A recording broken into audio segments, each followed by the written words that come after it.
Hello and welcome to Dialogue Options, our weekly show where we think about something gaming related and try to get you to do the same. Now don't worry about it, ideas are completely painless and they're both good for you and gluten free.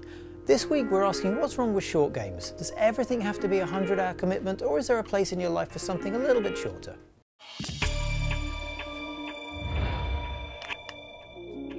If there's one weird thing people measure as a metric of value for a game, it's length. Almost every other aspect, features, text, story, and the rest can be forgiven, but woe betide a game with a single-digit playtime.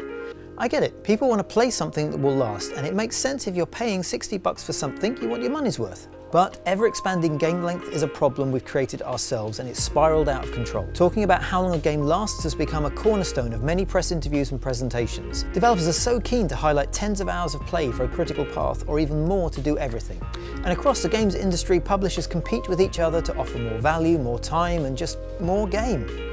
But it all means we're missing out on shorter games, things that can soar and enthrall for an evening and use their brevity and focus to deliver a completely different experience to a 100-hour commitment. Where a game that might last months often scatters what story it has thinly over a fractured and gradually unlocked map, a shorter tale can offer a much more focused narrative in a way size can't enhance.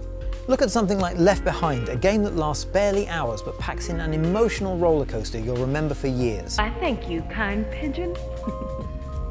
Similarly, games like Hellblade or Concrete Genie use their limited time to pack in a punch that works because it's brief. Anything longer would scatter the impact over a filler of randomly generated missions and interrupting fetch quests.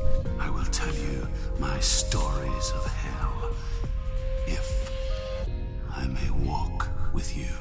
Then there are the games with a clever idea or mechanic that understands exactly how long it should last. Something like Untitled Goose Game works so well because it knows not to overstay its welcome.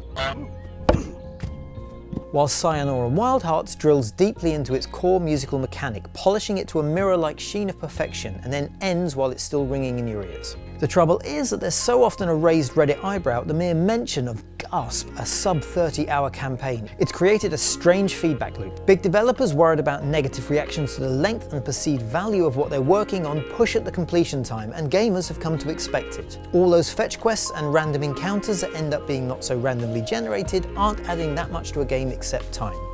It means that a great game can sometimes end up being nearly good because of 10 or 20 hours of filler that dilute the impact. Controversial opinion time, Red Dead Redemption 2 could have easily been 20 hours shorter and been a much better game for it. Oh man, you're one sour son of a bitch, ain't you? But if nothing else, it means we're missing out on some texture. Do you really want to jump from one 100-hour epic to another without a break? Short games don't just offer more focused narratives or beautifully made mechanics, they're also the perfect palate cleanser between the big stuff. But all too often, they're overlooked by bigger studios ticking boxes and left to accidental breakouts from smaller developers. Well, I loved it, so there. If there were more shorter offerings, not only would we get more games to play that weren't $60, developers could take more risks with cheaper and less lengthy development times. Short games gave us things like Portal, Journey, and Superhot, things that often subtly change the perception of what games can do or create and introduce entirely new mechanics because they last exactly as long as they need to. And some games just work because they're shorter. Something like The Room and its amazing puzzles, or Unravel's bleak children's story uses its brevity to make a point. Now, I like a long game. I've sunk hundreds of hours into Fallout and Elder Scrolls, I've played Destiny 1 and 2 for years, and do not even get me started on how long I've been farming in Stardew Valley. But the rise of longer games and more single-player online service elements mean less of the shorter stuff that can enthrall an audience, or be creative in a way the bigger stuff can't. Apple Arcade and Switch's great selection of indie games is a step in the right direction, but it still feels sidelined. There should be a more mainstream place for shorter games, and having more of them around is good for us, developers, and games in general. But what do you think about short games in general? If you have any strong feelings, leave a comment, but keep it short. No one wants to read a comment that goes on forever, long after all the points have been made. There's nothing left to really be said, but people just keep talking.